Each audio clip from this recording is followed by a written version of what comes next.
I'd like to let everybody know again, my name is Joan Balk, and you'll see Erika up there on the screen when she talks. There she is waving. And if you would like to turn your video screen on, please do so. You're welcome to do that. But when we start the program, go ahead and mute your audio, and that way, no background noises will disturb Erika as she's talking. Our group isn't really that big. So if you would like to type questions into the chat as Erika is talking, feel free to do so, and I can read those to Erika at the end. Or I think with this size group, if you would like at the end, you can just raise your hand and we can have each person ask whatever questions that they would like once Erika's finished. So with that, thank you for joining us, Erika. It's great to have you here. Thank you. It's great to be here tonight. And thanks to all of you for giving up I know it's a beautiful evening in Maryland, and thank you for sitting in front of the computer. I think we're getting used to that. Yeah, definitely. So Erika, do you want to give us a little summary of your book? I know I can give a quick couple of sentences. It's the title of the book is The Invisible Woman, and this has just been published. It is about a spy named Virginia Hall, and it's all based on a real life person, which makes it even more interesting. So the little bit that I know is that Virginia was a driver she was an ambulance driver for the French. She wanted to join the army and do whatever she could to help in World War II, and nobody would accept her. So she started as an ambulance driver for France, and then she was in the SOE for England for the Allied forces. And then she ended up in the OSS for the American forces. So she pretty much covered everything. And then when she retired, she was in the CIA. So she spent a lifetime devoted to our country and to helping people survive the war. So with that, Erika, I'm going to let you talk a little bit about the book and how you came up with the idea to write it. Well, yeah, that's where I'll start. That was a great summary. Yep, the true story based on the true story of an American woman from Baltimore, like some of us in Maryland. So she's local to us. But I always tell people that's where what I have in common with her stops, because she has this unbelievable courage and strength and stamina that I don't have in my little pinky. So, but I deeply admire her.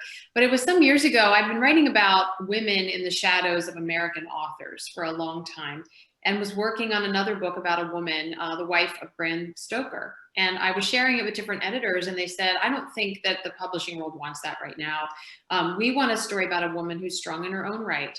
And I thought that was good and interesting feedback. And I started looking around for people from Maryland, because I really love to write about people that come from where I come from, or I can at least visit places where they've been. And I came across this Smithsonian article on Virginia Hall.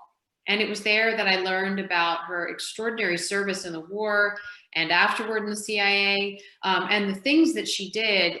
It was just unbelievable to me that she wasn't a household name. And then you add on the fact that she happened to have a prosthetic leg that she named Cuthbert. If I'd made any of this up, it would have seemed completely unbelievable.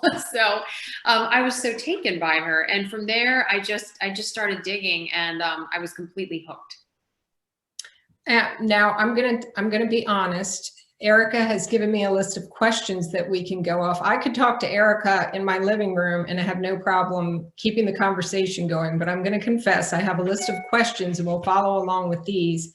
And like I said in the beginning, if anyone has extra questions that they would like to put into the chat, feel free to do so. Now, Erika, one question I did have when I was reading the story, it talked about how Virginia had shot her leg. She was in, just pretty much of a social hunting atmosphere. She was with another couple, and as she was climbing over the fence, she had shot her foot and had to lose her leg from the knee down because of infection.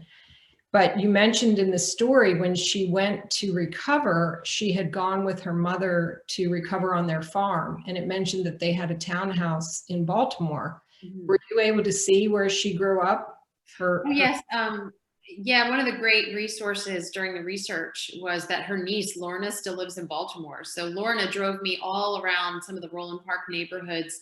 she said that the Halls, when they spent their school time, it was in different townhouses they rented, but their summer home where she learned to do all of her hiking, rowing, shooting, and spent every summer was up in Parkton, Maryland. So it's north of 83 if you head up almost toward Pennsylvania.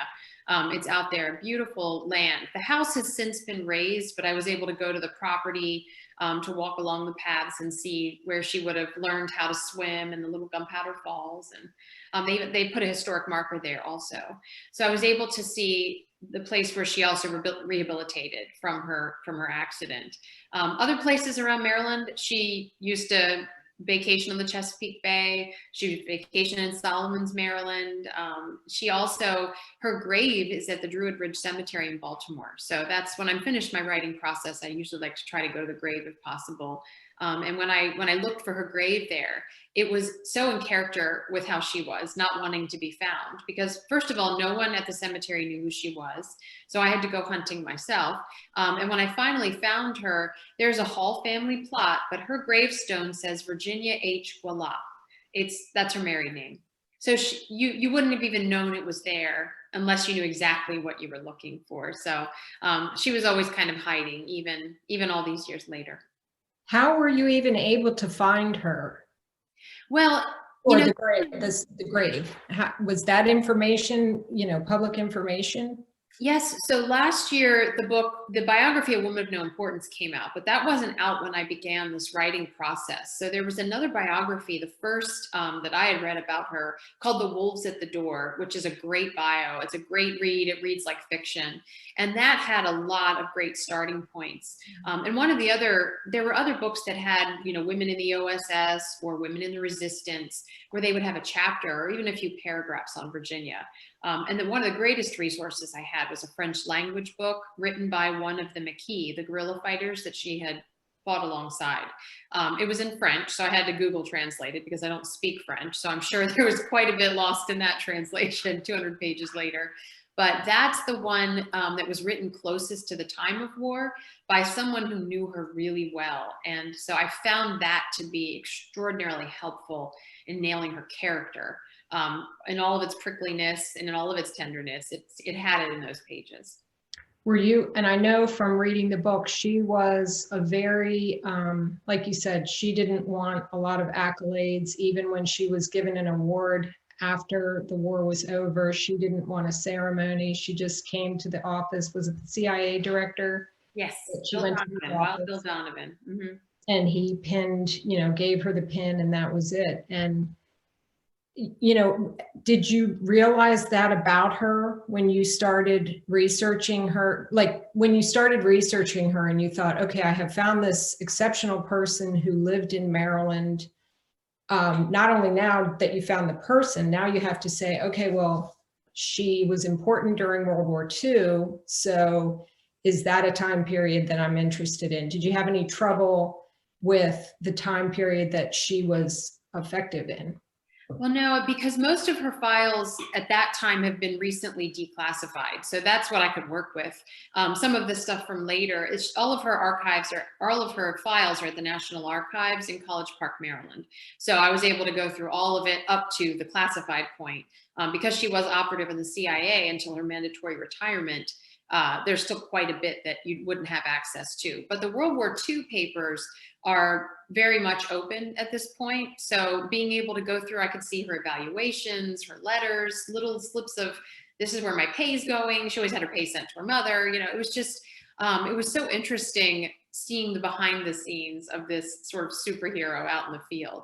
But yeah, most of everything that I needed was declassified. So that was very helpful. Did you have trouble? I don't know if all of you have read the book yet, and this isn't a giveaway, but Erika does a really good job of summarizing the towns that Virginia was in. Her name was Diane while she was at this point, that you covered. That was her code name, was Diane. And how hard of a time did you have creating the characters that she interacted with? Were you able to find papers on the families that she stayed with and hid with, or was that fictional? It was a combination of both. So once I started digging, the process, there are practical sides, but there's also mystical sides. And when you really start doing the work, sometimes it rises up to meet you. And so when the people started to appear from out of the shadows by real name, so I might find a name, a code name in this book, and then another name in that book, and then I would realize it was the same person, but the networks knew them as different people. So just starting to slowly weave that together and figure out, oh, and then this was a family. I didn't realize that, So once I had all of the people who I could verify and then just search and search and search, find any little bit of information I could, they became the characters that I used. The people who I couldn't find, I just had to leave in the shadows. There was one group from her first stop, when she first gets back to Nazi-occupied France for her second mission. I was never able to find the exact identities of a group of partisans who met a bad fate. So I had to use church records, names, and just use what I could find there to make those characters. But after the first stop, every other stop, I was able to piece together enough with the materials that I could find to actually find the real people. Did you have to travel to France at all, or were you able to just contact the churches and get records from them? Well, unfortunately, I have 3 school-aged kids, so that makes travel difficult, and then COVID makes it impossible. So I had to rely on a lot of interviews, a lot of long-distance searches, and then this sounds absolutely silly, but my Nordic Track treadmill has a feature where you can search different locations and walk them. So I walked Lyon, Les Chambon-sur-Lignon, and all of the different stops in the book I have walked on my treadmill, but I have not been there in person. But I did have friends who've spent time in different places sort of vouch for and verify. And then also YouTube is incredibly helpful. I can say I need to take a tour of so-and-so and off you go. So I had to use my resources that way, but hopefully I will actually get to France one of these days. Wow, that I had no idea. I've learned something from you telling us that just by talking to you. Did you go, you talk a lot about the Pyrenees Mountains and how she has to travel over the mountains to get to safety. Did you walk through that? Yes, I did, from the comforts of my basement. No snow at all. Oh my gosh. Yes. What in your writing, what surprised you the most? Was it something about Virginia's personality, or was it something about the people who were in the resistance, or what surprised you the most that you had? Because we all know a little bit about World War II. We know that people suffered, but we mostly hear about the concentration camps and, the people that were taken out of their homes. We don't hear as much about the spies. That seems to be a new thing coming out in books. So yes, it's been 75 years, and I think that those stars are sort of rising right now, because now people can talk and, things are declassified. So I think there's been enough time that's passed that's why the information's all coming out now. But there were the biggest surprises for me. One had to do with the actual people. And it's that some families even employed their children to help with resistance, meaning they would pack a wagon full of weapons, and the child at 9 years old would walk it through town and deliver it to somebody under a bridge. And one of those children is actually featured in the book. He won the Croix de Guerre when the war was over. But every man, woman, and child, it was all hands on deck. And that to me was so fascinating. And also the people who were willing to harbor fugitives. I don't want to say too much on that because it reveals something in the book, but the unselfishness of people opening their doors and hiding people who could get them murdered or deported, and not even always murdered in a quick way, tortured. So, but people did it. They opened up their homes, they shared their food. It was an inspiration to read about the everyday people just doing whatever they could, whether it was big or small. One of the other things that surprised me was I felt like I had an unusual amount of insight into Virginia's injury, even before I had interviewed people with prosthetics or soldiers who had fought. Police officer friends of mine who had talked me through some post-traumatic stress and how they deal with that. But I really had an understanding of Virginia's life working around her prosthetic. And it came to me later on that it was really because of my late mother. that I understood Virginia's situation. My late mother had a debilitating form of scoliosis that made it so it was hard for her to walk and breathe. It was extreme. It wasn't a mild case by any means.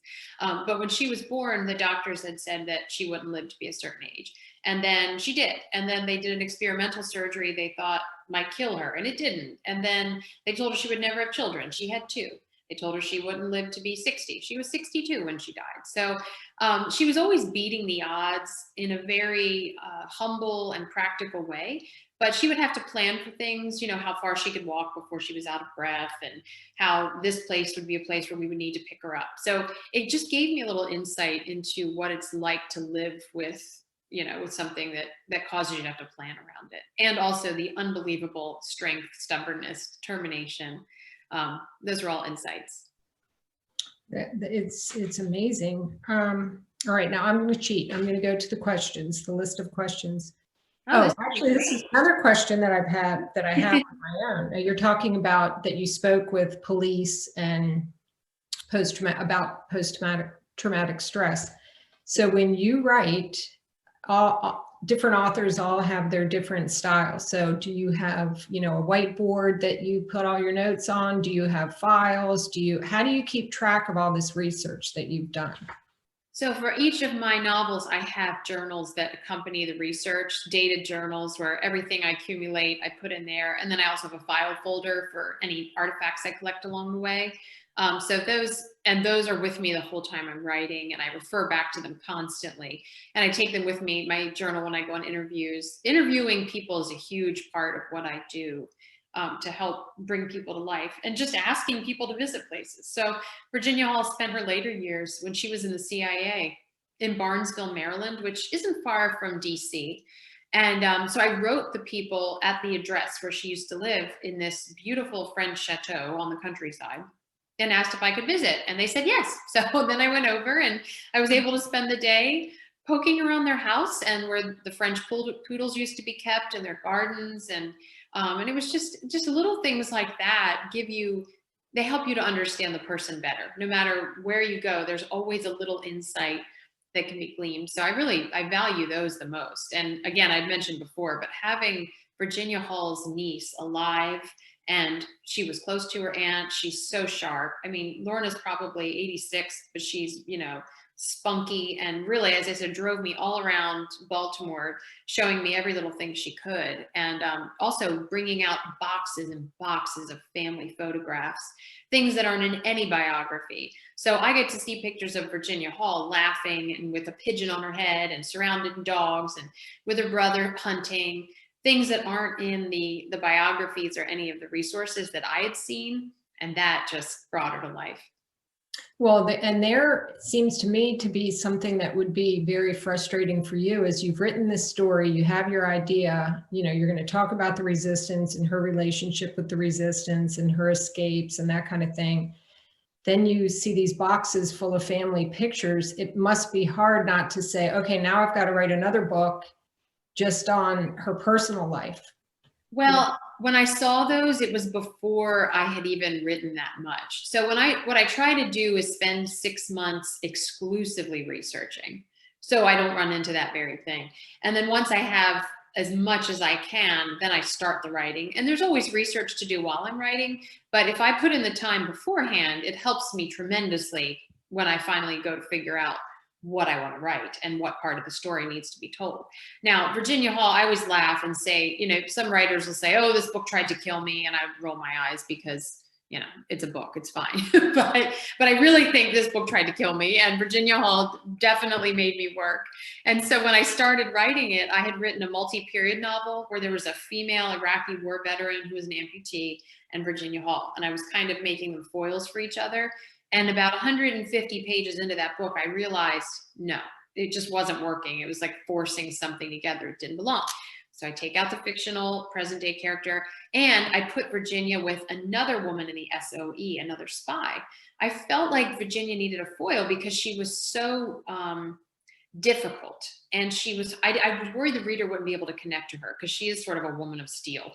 But after about 100 pages again, I felt like Virginia was saying, this is about me. Stop trying to sandwich me in with somebody else. So I took that other agent and I put her to the side and I made it about Virginia. I wrote her first mission to Lyon. When she goes to set up her network, she can go undercover as an American journalist because the US wasn't in the war. And then that mission ended horribly because a betrayer infiltrated the network and people ended up carted away to concentration camps, murdered. Virginia had to escape over the Pyrenees into Spain in November with a prosthetic leg.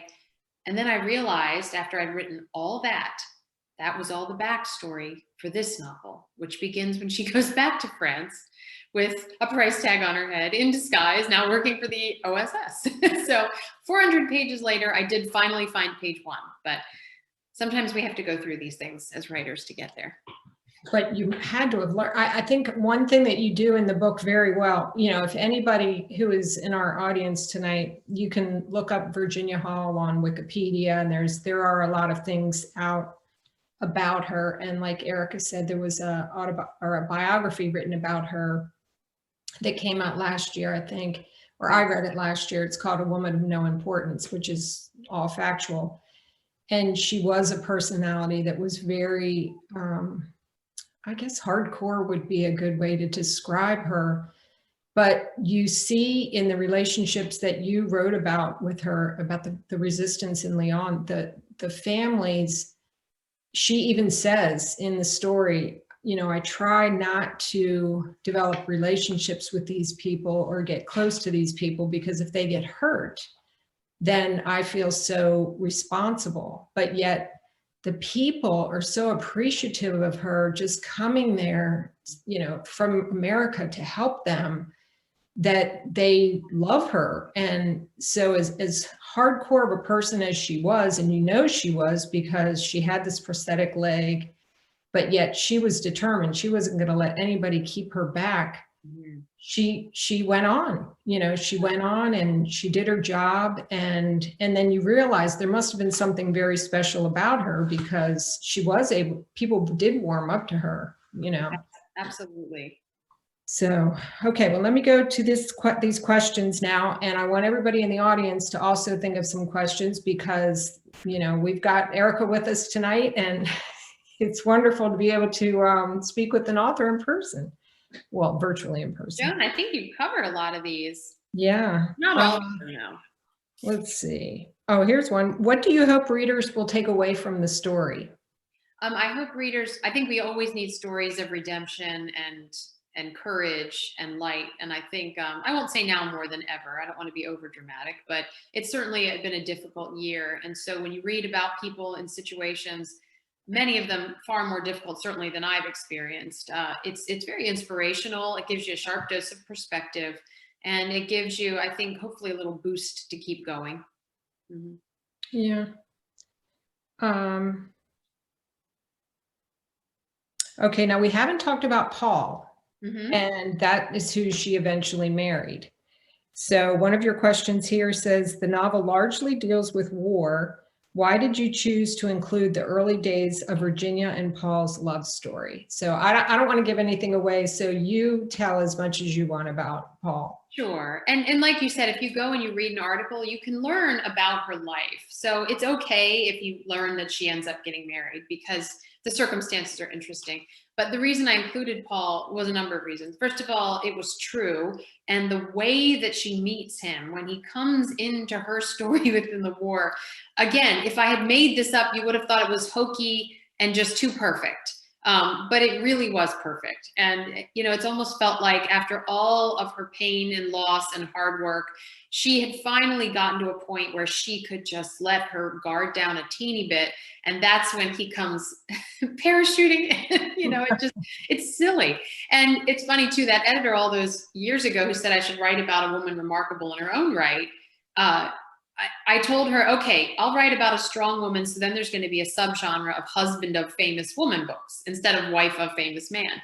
Well, Paul would be the first in the husband of famous woman books. He kept house for her. He took care of her French poodles. He was a fantastic chef. He had a restaurant for a while, but it failed. So he just cooked for Virginia. So she would go to the CIA and he would take care of the dogs and cook for her and everyone was very happy. So one of the things that her niece had said was Virginia was tough as nails, but Paul was very funny and very lighthearted and silly. And he really could loosen Virginia up. They were a great match. So I had to give him his due. Well, he was also a spy, correct? Yes, he was also in the OSS, but he came in later in the war, so he didn't have a lot of mission to go on. He came well after D-Day, and they were prepared to go on a mission together to Austria. But at that point, the Germans were falling like dominoes, and it never worked out. Thank goodness, but they never got that mission together. Well, and this goes back to what I was saying before, because as hard nails as she was, here's a man, like you said, that I guess he knew about her from her reputation. Yes. And she turned him away many times. I think he was also younger than her. Oh, yeah. Mm-hmm. And he just was devoted to her, and he was determined. He didn't care how many times she told him to get lost, hit the road, whatever. He was there for her. And I don't think her mother, Virginia's mother, liked him either, right? So that was another thing against him. Yes, her mom desperately wanted Virginia to play the part of the debutante. You know, she raised her to go to fine schools and speak languages and well-educated and ride horses. And it just vexed her to no end that Virginia would rather be in the mucky stalls than, like all dressed up on top of the horse. And Paul was a really down-to-earth guy. He came from a working-class French family. He grew up partially in Paris, partially in New York, and not in the nice parts of Paris and not in the nice parts of New York. So he was a little rough around the edges, and her mother was just mortified. And Virginia and Paul also lived together around Europe and in New York before they were married, which was not really done at that time, especially. So it took her a while, but Lorna did tell me eventually even Paul was so charming that he wore down Virginia Hall's mother, and she eventually gave them her blessing, and they got married after that. Yeah, it's interesting. It makes me think, I know exactly where Barnesville is. I have a sister that when she got married, she lived in Poolesville. Okay. And for anybody who's with us that doesn't know where that is, it's if you go around the Beltway and up towards Frederick, it's west of Frederick, and there is nothing. Now there is more. There's shops and stores along the way, but 20 years ago, it was all farmland. And it kind of makes me laugh because I think Virginia probably wanted to stay in Maryland. Mm-hmm. So her mother's over here in Baltimore. So she went that way. Yeah, she went that way. So that's what is it? Okay, here's another question. If your book was to be made into a movie, which actress would you want to act as Virginia Hall, and why? That's hard. Well, it wasn't hard for me because I saw the first season of Outlander, and Kytrona Balfe plays Claire Fraser from the Outlander series. And if you've ever seen or read that, she's a very strong, independent woman. She's a master of disguise. In the show, she can go from being an older woman to a younger woman, 1940s, Scottish Highlands. She's very versatile. So I could see her as an excellent Virginia Hall. And actually, She's beautiful though. What was that? She's too beautiful though. Oh, they could rough her up a little bit, Yeah. But I see the character. Yes, definitely. Yeah. But Virginia, there was a movie that recently came out, A Call to Spy, and it's streaming on various platforms. Virginia Hall is one of the main characters, and it's great because you have Vera Atkins, who was her boss with the SOE, Virginia Hall, and then another agent, Noor Inayat Khan. And the movie ends just as Virginia goes off to France wearing the full disguise for her second mission, which is right where my book begins. So with the producer and actress in the film who plays Virginia, Sarah, we did like a Jewish film festival together. So we put the book and the movie together, which was really fun. That's really neat. Mm-hmm. Now, here's a question that I am wondering. Now that you've written about World War II, are you captivated by that time period, and would you like to go back to that? Yes, and for my book that comes out next February, I'm right back in it. So if you recall, one of my iterations of this novel involved one of the women in the SOE and Virginia, and I put that woman to the side. Well, she is back, and she is, her story is woven in with an American woman who was in the resistance, another American woman named Virginia. She had married a Frenchman, and they worked in the Allied pilot escape line. So when pilots would get shot down, they would help smuggle them down to Spain. the two of them ended up at Ravensbrück concentration camp for their resistance activities. So it's another story of two women, true stories, very different women. This time using them as foils for each other worked out beautifully. So that'll be early next year.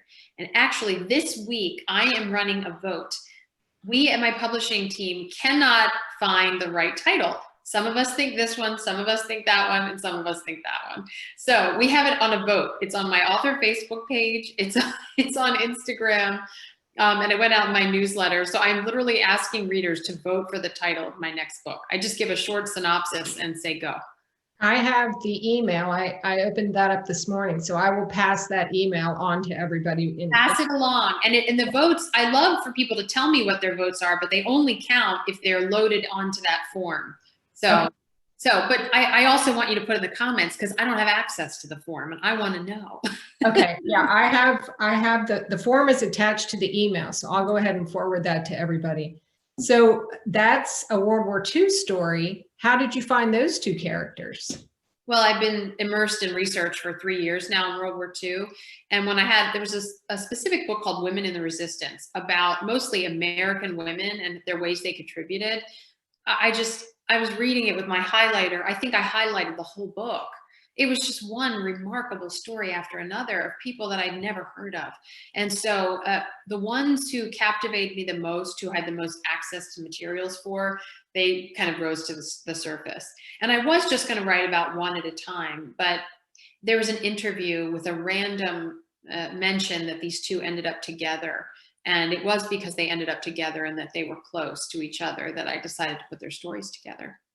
And now that it's also interesting because at the time when Virginia started working after she had gone to college, she had been to Paris as a younger woman. Mm-hmm. She was an embassy secretary. And again, this is in the time period when women were not given high-level jobs. And then not only that, she had this disability and there was no ADA back then. I mean, you were just, not only were you a woman, but now she didn't have her leg. So did you find anything else interesting as you did that research about, now that you're interviewing or not interviewing, now that you're researching for these other two women, were you finding that they ran up against the same thing? Like women who wanted to volunteer for the war, sure, you can go be a nurse or you can help drive the ambulance, but was that a common thing where women just were trying so hard to get in and help?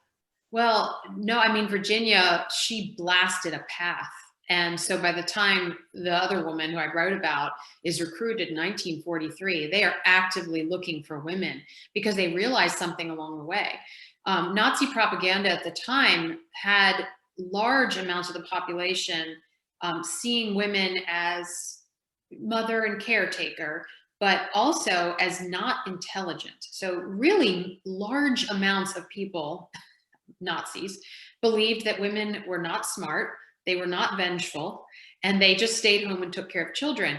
And when the clandestine organizations realized this, they realized that women could move all around freely and not get stopped a lot of times.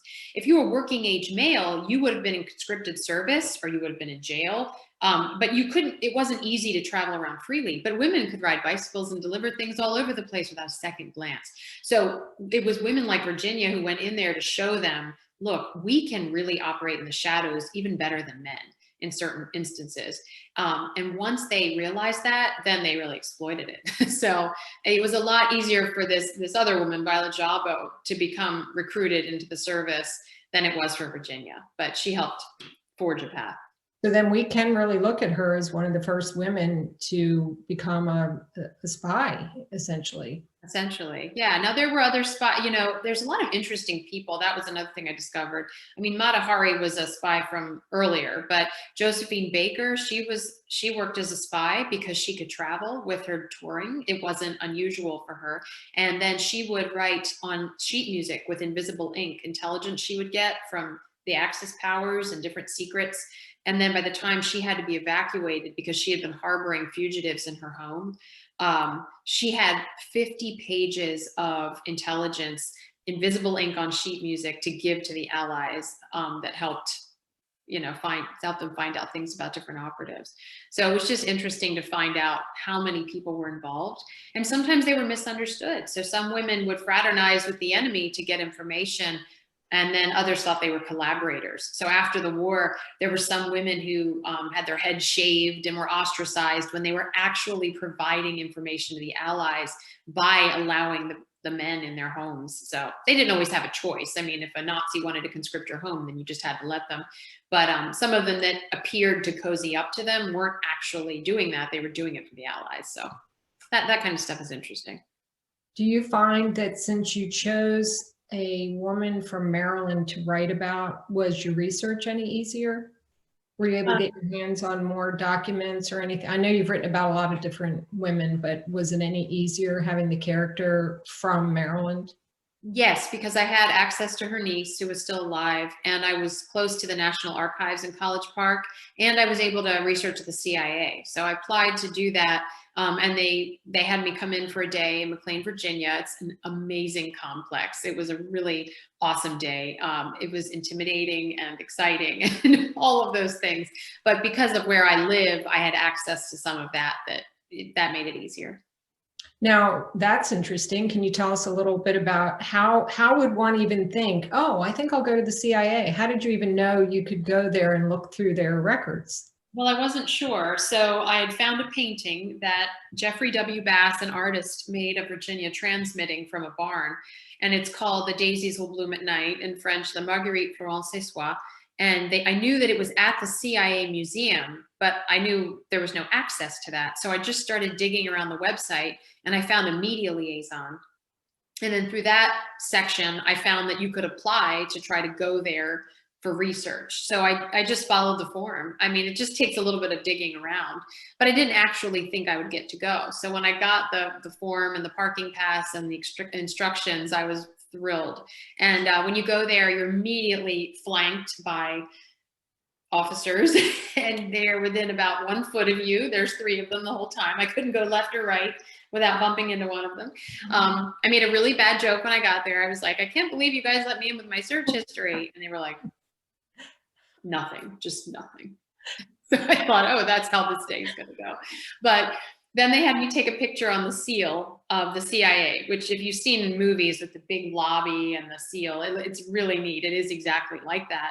And when I finished, I said, oh, this is great. And they said, you can't share this on social media. And I said, well, why? People would love this. This is research stuff that people are eager for. And they said, well, if you do, people are going to think you're in the CIA and they're going to try to kill you. Oh my God. I'm not going to share that. But after that, it got much better. So they took me to see the painting, and then they took me to see, I got Virginia's Distinguished Service Cross Award is there in their own little private museum, a wireless transceiver that she would have used in the field, and a passport, one of her passports. And then just the whole history of the CIA. They have all the tricks of the trade, including those nasty little rat letter boxes. So for those of you who don't know this, they teach them to catch rats, kill them, gut them, and then sew them up and make a little opening, and you have a mailbox, because nobody would pick up a dead rat, and rats are everywhere in the world. So if you have a dead rat, you can slip your little message in there and leave it somewhere and just tell someone where you left it, and then they can retrieve it, and you can feel pretty confident that no one is going to disturb your dead rat. Wow. How big is the museum? Not very. Probably the size of a small library. So she just had a section with her, the One things that corner. she had used. I think I have the article that I had talked to you about in the beginning from At Ease. And I think well, now I don't see it. Maybe I saw that picture online about Virginia Hall, but it's like it's kind of a brownish looking, it's not colored. It's kind of a sepia looking, and it's Virginia in an attic, and she's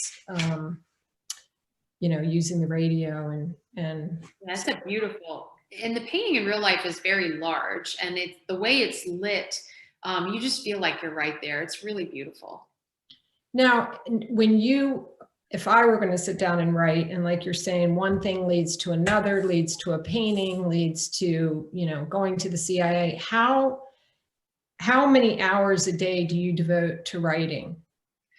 Usually during the school year, when my sons are in school, either virtually or in person, I start working around 8:30 or 9, and then I stop at about 1. And that allows me, it's almost the same every day. So that's usually when I'm doing all my research and my writing. And then after that, lunch, exercise, and mothering. But that's usually how the day goes. And just by showing up 5 days a week during that time, some days are a total slog and you're there for 4 hours and then you have 2 paragraphs that you have to rewrite completely. And then other days, I usually call it the fifth day. It's like the fifth day, all of a sudden time and space disappears. You don't remember what you wrote, but you have 12 pages and it doesn't even need to be edited really. Like it's just perfect. And so it's like you're always searching for the zone and that's the zone, but it takes the 4 days of torture to get there. Did you have any trouble once you started writing? I know you said you got to about page 400 and then you had to change the way your approach and what your storyline was. Did you have any trouble when you were submitting your writing to the publisher? Were they like, no, this isn't what we want, start again, we need a woman, we need just this focus? Do you ever have any problems like that?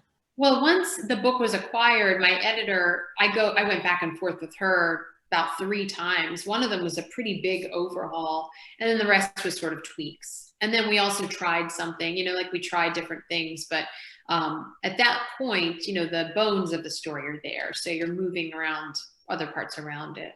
But the biggest challenge that we had and that I had was to make Virginia likable.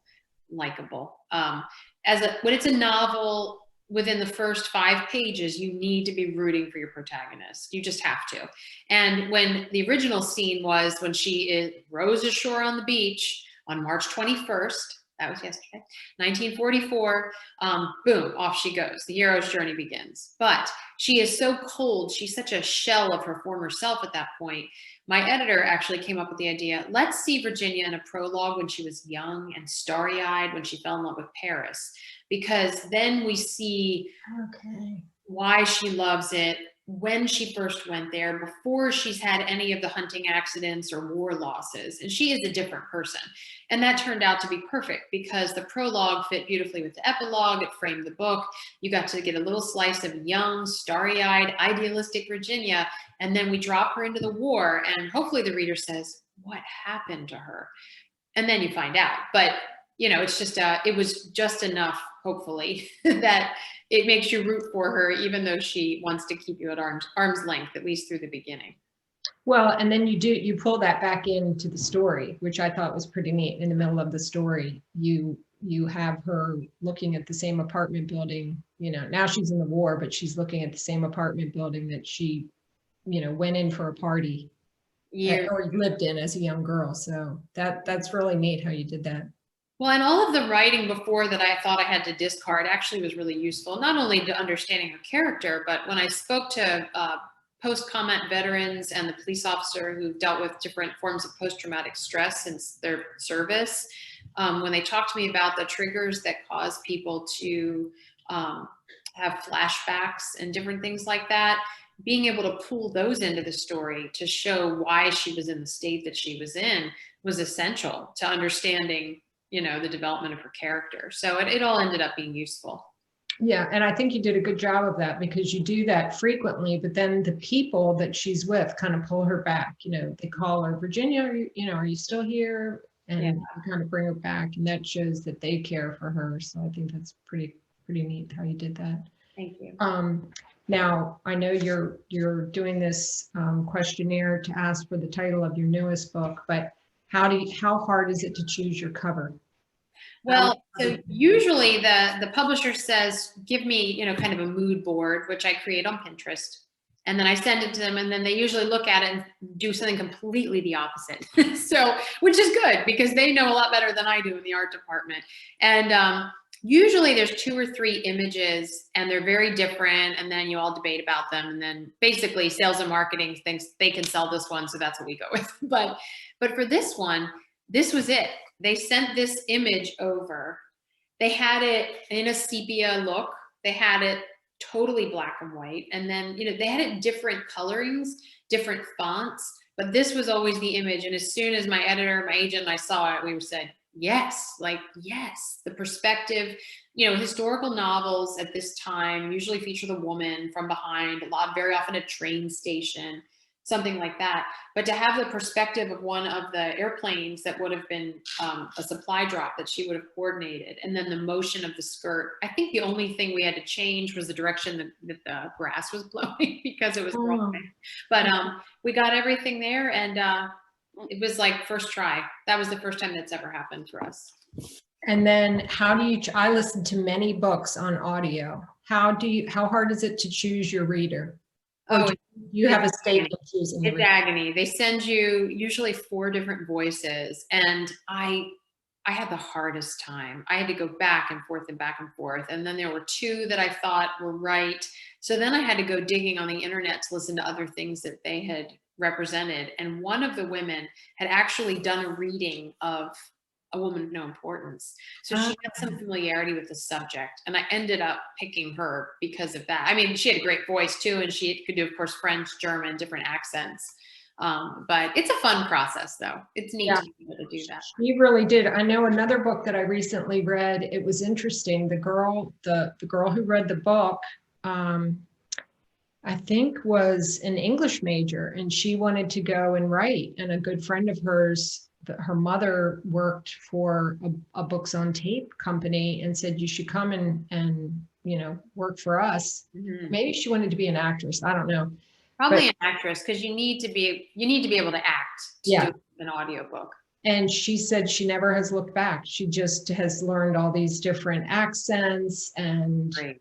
it's great. But I think she was one that the author was able to choose, and that's nice. I think that they let you have that option. It is. Because some of the books, have they ever asked you to be the narrator for any of your books? No, for fiction, you really should have an actor or an actress of some kind, because there's just so many voices and nuances. If it were nonfiction, they do tend to have authors read biography, memoir, who wrote it. But for fiction, I don't know of any authors who've read their own fiction. Well, and especially with this, you have the German accent, you have the French accent. I mean, that would be really hard. British with Vera Atkins, and yeah. Right, right. Okay, I'm going to ask our registrants. Does anybody have any questions that you'd like to ask? You can raise your hand or just turn on your audio and ask away. Anybody have any questions? What was the name of the movie that sort of led into The Invisible Woman? A Call to Spy. I'll put it in the chat. And that's a new movie, Erica. When did that come out? It came out maybe 4 or 5 months ago, and it's been on various streaming platforms. I'm not sure which one it's on now. And I think Jessica wrote, aside from those first 400 pages you mentioned, did you have to edit out any parts you wish you could have kept? I have to think about that. No, I think when it finally got into the shape that it was meant to be, I felt really happy about everything that we deleted, everything that we'd kept. And then being able to use the pages that I'd already written about the other spy in my new book was very helpful. Do you ever have trouble where you've written all of this information? I mean, there's so much history. Do you ever have a hard time thinking this is just way too long? I've got to shorten it. I've never had that problem until the book I just finished. The revisions are due for it next Friday. Timing is great. But this has been the only book I've had to cut and cut and cut, because there are 2 protagonists. So each woman has a full story, even though the stories converge. It's been longer than any of my other books, so I have had to be ruthless in cutting. And I just put all my deleted scenes in one document to mourn. I can't just get rid of them. but you can't keep it all. That I think would be very hard. It's painful. Mm-hmm. I think I've pretty much covered all of these questions, Erica. Yeah, I think we did. And if any of you are either shy or can't think of anything, my website is erikarobuck.com. My name, this is how it's spelled. And I have a contact form. Whoops, there we go. I have a contact form with an email. So if you have any questions, fire away and I will answer them, probably not till after next Friday when my next book is due, but I will answer them eventually. So Now you're saying that your book is due on Friday. That's the final, your final printing, but now when will that be published? probably next February. So The Invisible Woman came out February 9th, 21. So the next book, as yet untitled, will come out probably next February. So it takes that, is that an average amount of time that it takes for a book to go through the printing and? Well, the editorial You still have to process- pick a title. Yeah, the editorial process is a long one. So my editor and I will go back and forth. Hopefully this will be the last time, but there might even be another round. And then it will go to copy editing, which, you know, all the technicalities and the grammar. And then I will get my first pass pages where it's my last chance to read it, to change anything I want to change.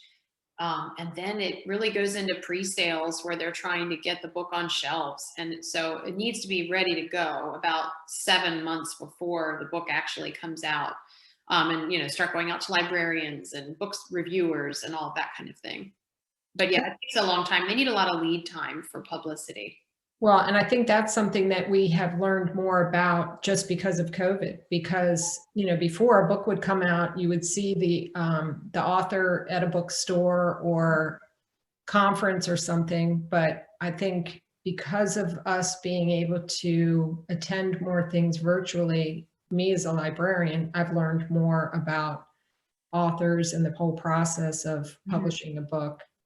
Yeah. Have you always been with the same publisher? Yes, with Penguin I started with something called New American Library, but when Random House bought Penguin, that was one of the imprints that was dissolved and my editor was let go. So then it was quite a process to get back in, but now I'm back in with Berkeley at Penguin.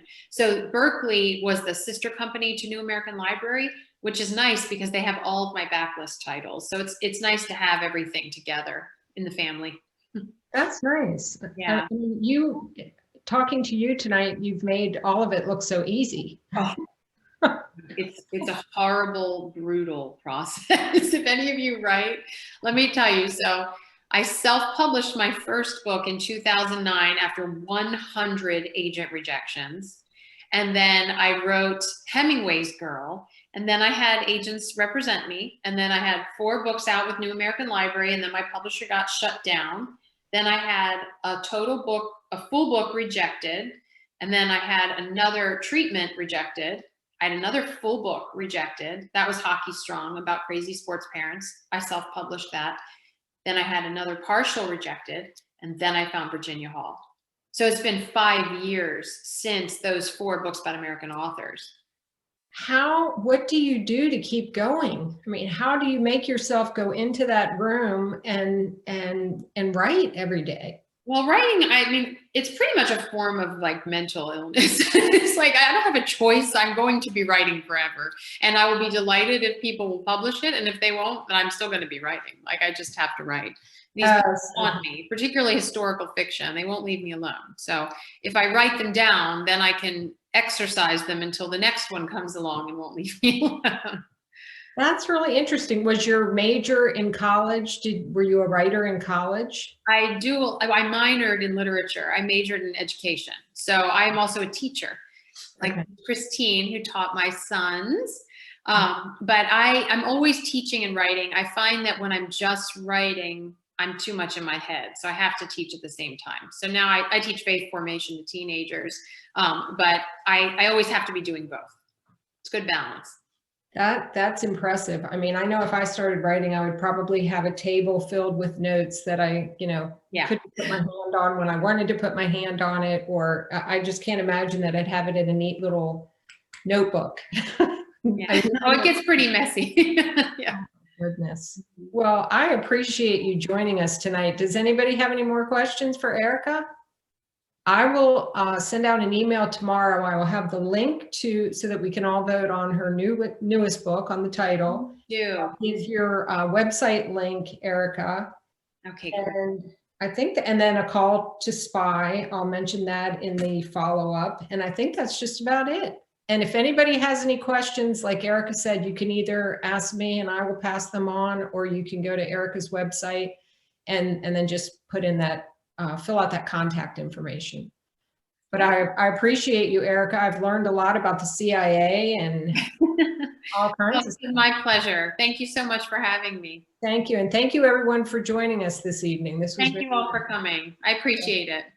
And we hope to see you again next year with your new book. I would love to. All And I'll right. tell you, the titles are getting narrowed down, so we're getting closer. We'll have one soon. And is it the 27th? Is that the deadline? Is it March 27th, or is it Friday. This that Friday at noon Eastern time.